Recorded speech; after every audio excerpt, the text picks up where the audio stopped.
Hey guys, in this video I want to go over how to download your e-statements from CIBC.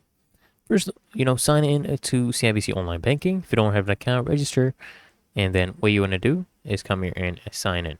Enter your card number, password, and login. And now, on the accounts page, you want to come here, click on banking, click on my accounts, right? Then click on view e-statements. And here they'll ask you to select the month for which you'd like to view your statement. You'll basically be able to see your monthly statements dating back up to 7 years.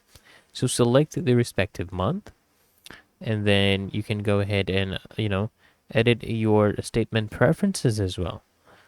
Okay, including choosing your alert preferences. Can do that if you want. And then you can basically open up the statement. Now right here, you'll see all of these details.